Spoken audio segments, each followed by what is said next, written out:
Hey everybody, Brandon Railway here. I'm gonna do a little video, show you the passenger train that I'm running on track 1. I did wind up taking track 2 up because I'm replacing it with all Kato track. And I got a new set of passenger cars. I can't remember if I'd made a comment about it in the last video or not.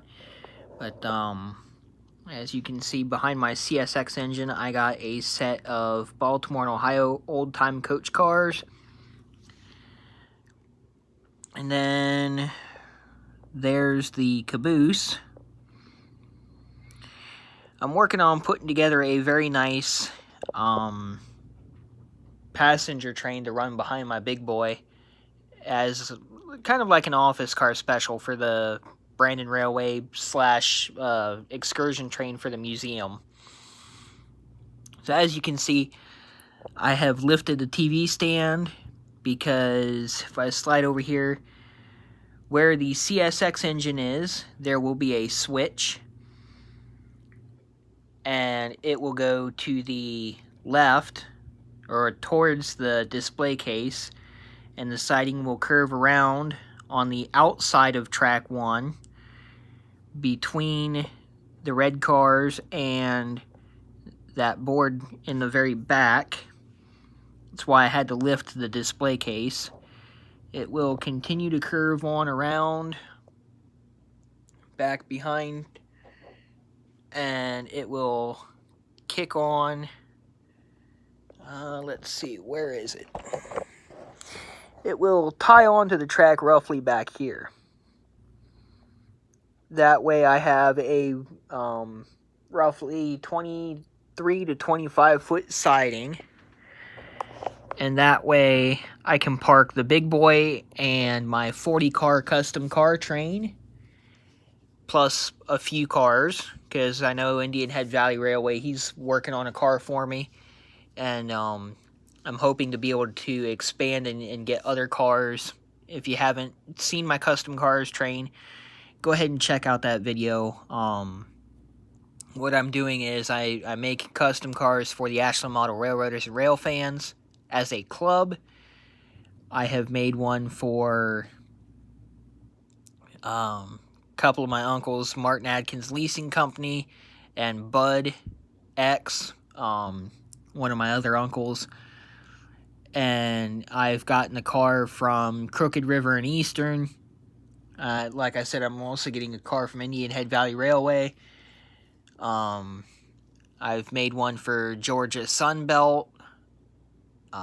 One of my friends over in Italy who does rail fanning videos, I've made a couple of cars for him. One is Sergio Vadora Railway.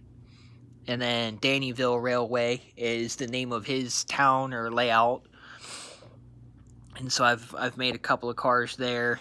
And of course, I've got the Brandon Railway and Sam X, which is my sister's railroad. But I'm making a custom train like that. And if anybody has a custom railroad and you want to send a car to be put on that train, or if you want to sell a car at a reasonable price, I'm willing to buy cars. I want to make a good train that I can take and take it to the shows and stuff when I run my layouts and run it around on the track, do videos with them and stuff. Kind of like a free advertising for everybody. So anyhow, I'll slide over to the front of our train here, the front of our consist. These are all 3 new engines I just got. Well, a couple weeks ago. I haven't really had the motivation to do anything, so I have not done a video and had these on them. Number 4000, I have a picture of coming through my hometown of Loudonville. An SD38 that's just missing one of the radiator fans, and the reason my camera is shaky is because I'm zoomed in so far. And finally, a CSX engine that I've been looking to get a CSX engine for a while and haven't had one that runs good. The one I had was crapped out on me or whatever. So I wound up making a deal and getting that engine there. And go ahead and get the train running. I know 3 engines are not needed to pull this train, but it just looks much better when there are multiple engines.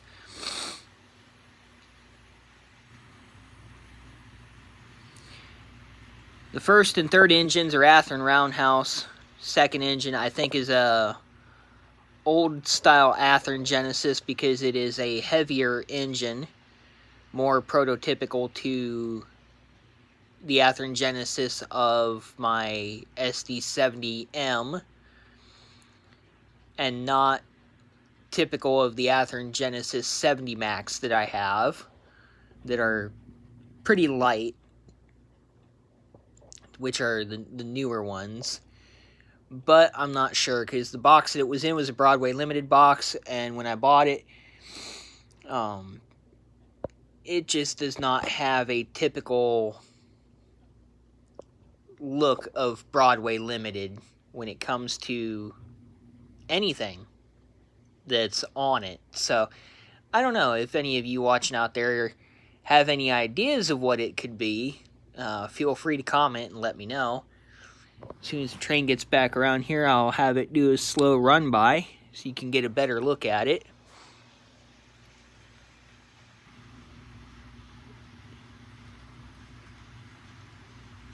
The only thing I don't like about these roundhouse engines is they have fake ditch lights.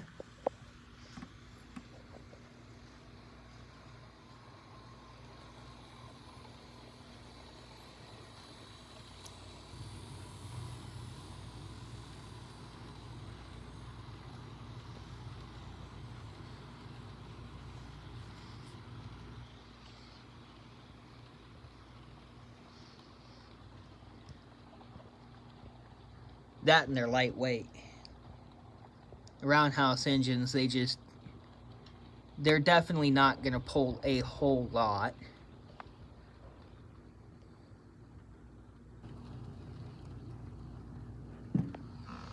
And if I slide back around here, we can speed the train up just a little bit and catch it going through the bridge and under the tunnel.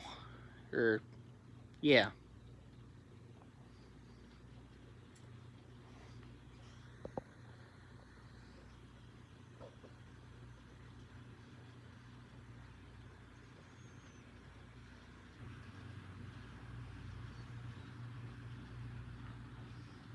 I should be able to get my siding the end of May, and I should be able to finish track 2 in June or July.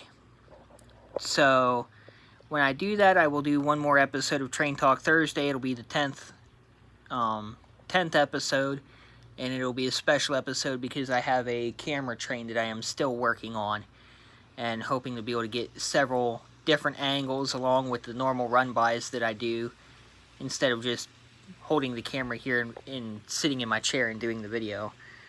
So, like I said, hopefully July 4th I can do a big special and for July 4th and the Train Talk Thursday final episode, because I ran out of shout outs and stuff other than people I do business with when it comes to buying and selling trains. So anyhow, that's the update that I wanted to give everybody, and let you know that I'm still kicking, still gonna be doing videos. See my big boy sitting there on the shelf.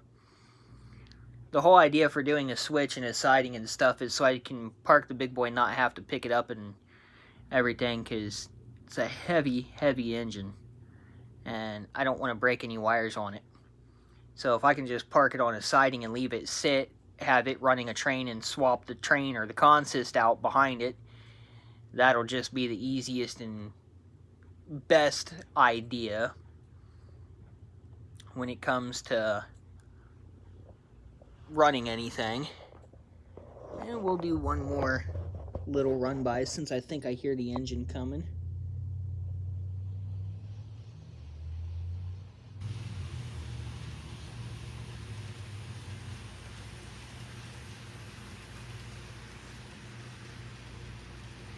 So one thing I love about Bachmann Silver Series cars and Athearn Roundhouse engines, they're not loud, but you can hear the wheels and stuff rolling, and you can tell roughly where the train is at in my apartment.